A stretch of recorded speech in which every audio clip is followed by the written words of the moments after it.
G'day and welcome to APS 101 Import for the animated prim system brought to you by ge-NeticS. So what I'll be going over in this video is the import feature that you have with the APS that allows you to take objects you may have animated with other systems and import them to the APS for conversion into full permission scripts.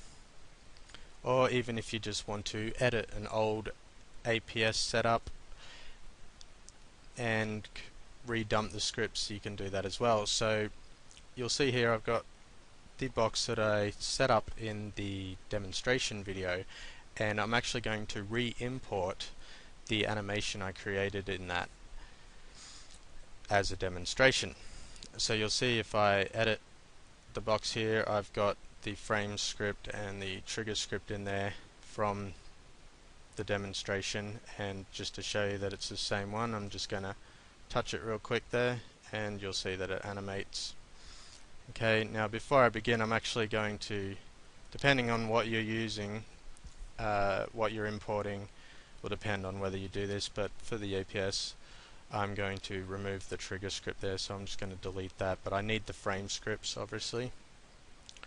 Okay, now to continue, what I'm going to do is I'm going to go in my inventory and I need to reset it up like I would have for any other prim, any other object that I was animating from scratch for import as well. So I'm going to take my main script and I'm actually going to take my playback script as well, because I want to show you after I've re-imported it that it was successful and that it works. So I'm going to take them and put them into the root prim. Okay, and then I am going to, obviously to get the import menu I need the import script, and this basically plugs it in. So I'm going to take the APS import script and put that into the root prim as well. Now before I can actually import and record successfully, I need the link script in all the prims that are animated. So I will need to go into edit link parts. Now you can do this automatically, obviously, like is explained in the distribute video, and instructions in more depth obviously.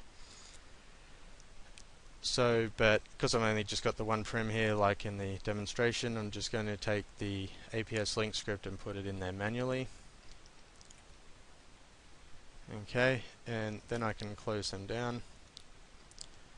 Alright, now you need the number of link scripts in each prim that to cater for the number of frames you're going to want to import. Obviously I only need one because it will only be the 8 frames plus the 0 frame.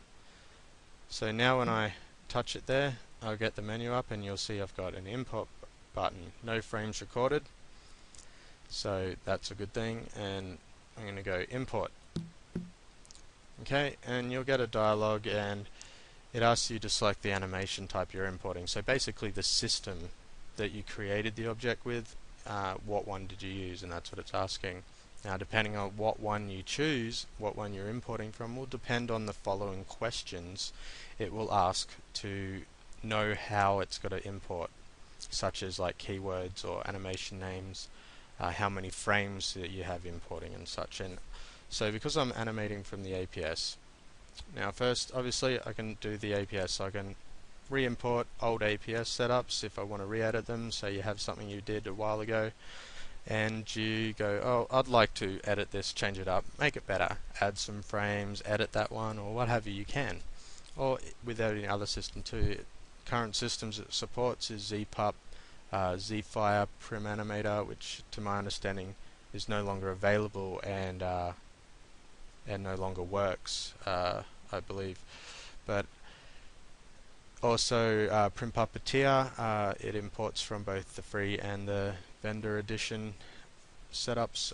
Primator and VS Prim Animator, those are the current systems it can import animations from and convert into full permission scripts. If there are any others I can add in the future, I will do so. So because I'm importing from an old APS, I'm just going to go into my APS here. Now as I said, depending on what you choose will depend on the questions it asks. For the APS it needs the animation name.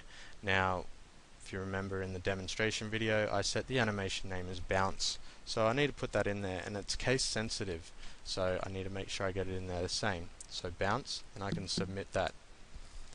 Alright, now it asks me, do I want to import all the frames, part of the frames, or certain frames like custom frames. So if I wanted to do frame 1, 5 and 7, I could go to custom, but I'm just going to do them all. Okay, so now it asks me to enter the number of frames, so that would be 8, because 0 through to 8, so I just put 8. So essentially when it asks you for the number of frames, it's asking you for the last frame number. So what number was the last frame? So go 8, and I submit that. Then I'll ask, do you want to import it ascending or descending, so from beginning to end, or do you want to do it in reverse from end to beginning? I'm just going to do ascending. Then you'll get a menu where you can start when you're ready. Okay, now once you've started, if you realize that you've made a mistake, like say you put in the wrong animation name or the wrong keyword, or you've set something wrong and you notice that it's not animating like it was supposed to, because what essentially the import does is that it will activate those frames, it will play them and then import them as it plays them automatically until the animation is finished. So if you notice that it's not animating, then you may have put in the wrong keyword or what have you, and what you would do is then type /666 stop in local chat and enter that, and it would cancel the import and remove the frames that it had already recorded. So you'll see now that once I start this, it's going to animate and record, and we'll do that.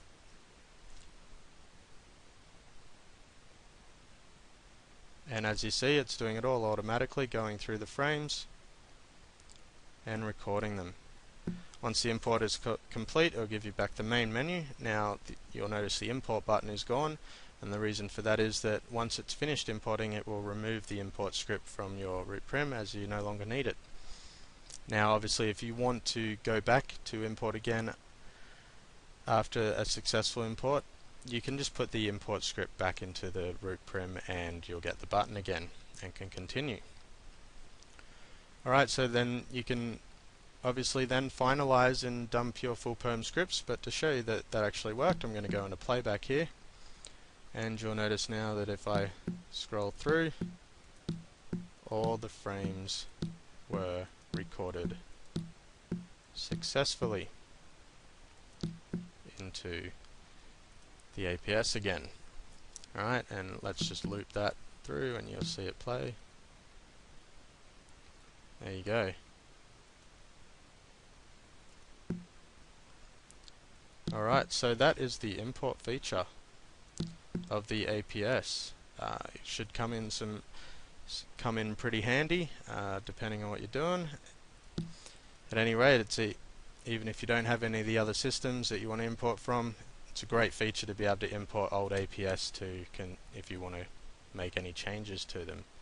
So I hope you enjoy that feature, and thanks for watching.